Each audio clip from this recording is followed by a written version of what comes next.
मैंने इंतजार किया है।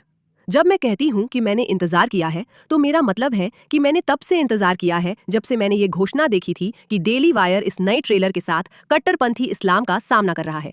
मैं तो ऐसी थी, चलो बस मुझे दिखा दो। और ये कल रिलीज हुआ और मैंने इसे देखने के लिए इंतजार किया ताकि मैं इसे आप सबके साथ लाइव देख सकूं। दोस्तों, मैं इसके लिए बहुत उत्साहित हूँ और जाहिर है इस नई घोषणा के साथ डेली वायर को इस्लामवादियों से थोड़ी आलोचना झेलनी पड़ रही है, जिन्हें ये बिल्कुल पसंद नहीं आ रहा। अरे उनके लिए तो बुरा है, वो दिखावा कर रहे हैं कि कोई घुसपैठ नहीं हो रही, पर हम सच जानते हैं। दोस्तों, दफा हो जाओ अगर तुम्हें दुख है कि बाहर लोग तुम्हारी हरकतों पर फिल्में बना रहे हैं। ये तुम्हारी समस्या लगती है, मेरी नहीं। खैर, द पुशबैक में आपका स्वागत है। मैं यहाँ हूँ। ठीक है, तुम लोगों का स्वागत नहीं है। तैयार हो इसके लिए? तुम लोगों का स्वागत है। तैयार नहीं हो इसके लिए? मैं खुद तैयार नहीं हूँ। मैं बहुत उत्साहित हूँ। चलो इसे करते हैं। तुम्हारा देश तिरस्कार के लायक है। हम जो अल्लाह से प्रेम करते हैं और उसकी सेवा करते हैं, अमेरिकियों और जायनवादियों के खिलाफ धर्मनिरपेक्षता और अविश्वास की धरती से लड़े।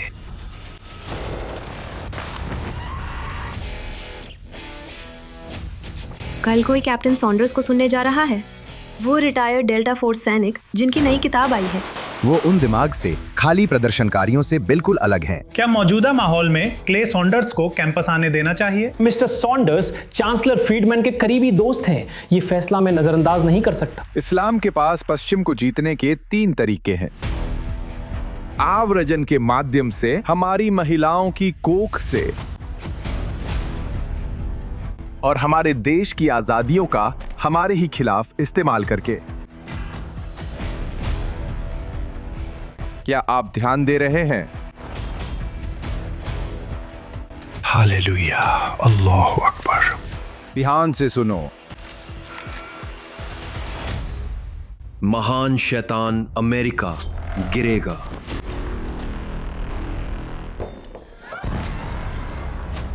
तुम काफिर हो।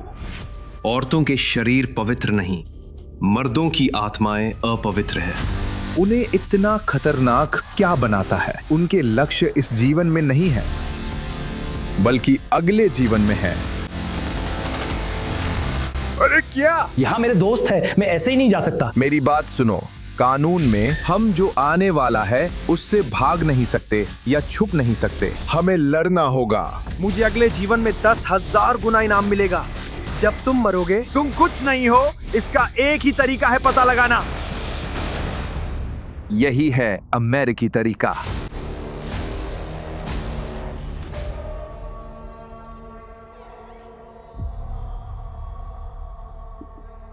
मैं बस इतना ही कह सकती हूँ कि 16 सितंबर जल्दी आ जाए। मेरा मतलब है, उस ट्रेलर में जितनी सारी चीजें हुई, इसके अलावा कि ऐसा लग रहा था जैसे मैं देख रही हूँ, पता नहीं, जैसे मैं 22 जंप स्ट्रीट का ट्रेलर देख रही थी और फिर वो अचानक बहुत बहुत गंभीर हो गया। मेरा दिमाग हिल गया। वे 3 तरीकों का जिक्र करते हैं जिनसे इस्लामवाद अमेरिका को कंट्रोल करने की कोशिश कर रहा है, और बताते हैं कि ये इतना खतरनाक क्यों है। ये लोग इस दुनिया में कुछ नहीं चाहते, बस अगली दुनिया का इंतजार करते हैं जिससे ये पागल हो जाते हैं। मैं इस फिल्म के लिए अविश्वसनीय रूप से उत्साहित हूँ, और अगर आप अभी भी उन बेवकूफ़ों में से एक हैं जो यहाँ मेहदी हसन जैसी बातें मानते हैं, है ना, तो दोस्तों इसे देखो। इससे ज्यादा पक्षपाती इस्लामोफोबिक बात सोचना भी मुश्किल है। इससे घिसा पिटा ट्रेलर नहीं हो सकता। हॉलीवुड ने कट्टरपंथी इस्लाम की कहानी बताने से इनकार किया है, जबकि मुसलमान दशकों से हॉलीवुड में मुख्य विलन रहे हैं। 9/11 से पहले भी। शापिरो क्या पागल है या लोगों को गुमराह कर रहे हैं? दिलचस्प है, जानकर अच्छा लगा। किसे फर्क पड़ता है? सच कहूं तो किसी को भी फर्क नहीं पड़ता कि मैटी क्या कह रहे हैं, क्योंकि अगर वो सच में सोचते हैं कि हम में से कोई भी ये नहीं देख सकता कि ये जो हो रहा है वो एक अच्छी बात है, एक ऐसी फिल्म जो पागलपन के खिलाफ खड़े होने के बारे में है। बोरिंग।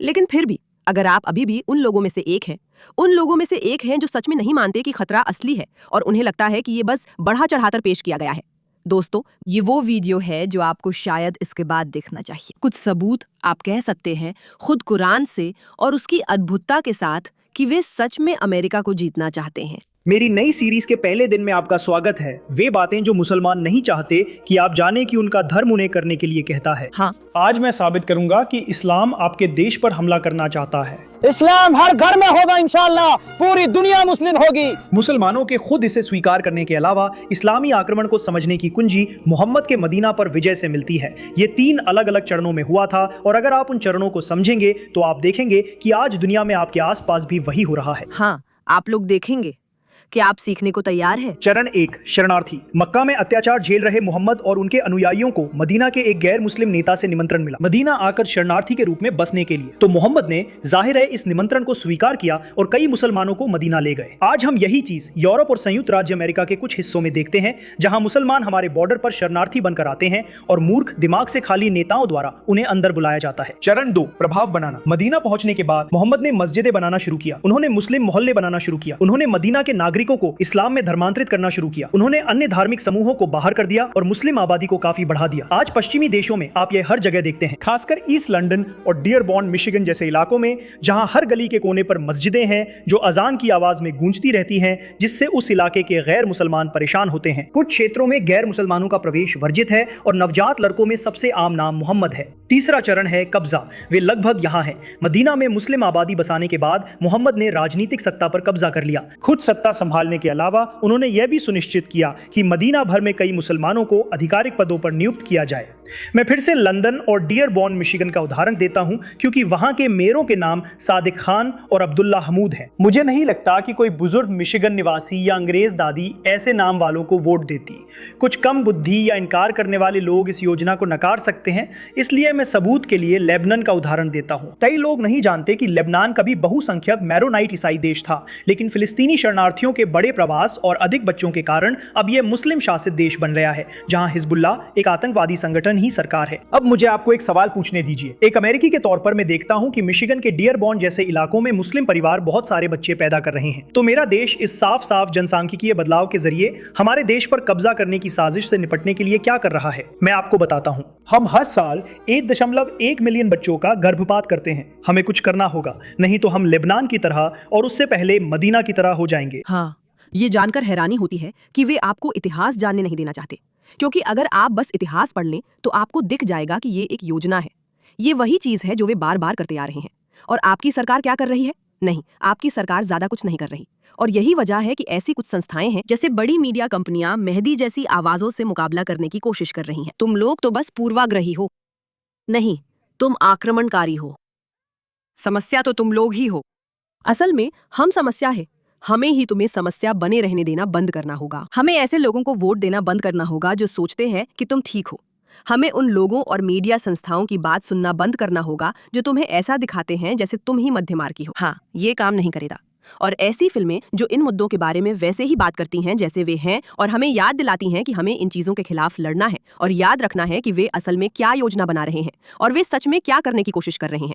और ये सिर्फ कोई छोटी सी चरमपंथी समूह की बात नहीं है, ये दर्शाता है कि ये लोग असल में कैसे काम करते हैं। ऐसी फिल्में बहुत जरूरी है और यही समस्या है। एक बार फिर हॉलीवुड जैसी संस्थाओं के साथ जो समाज को बचाने के लिए अच्छे विचारों को आगे बढ़ाने के बजाय हमारे बच्चों का अंग भंग करने जैसे विचारों को बढ़ावा देना चाहती हैं। खैर, इस मामले पर ध्यान देने के लिए धन्यवाद।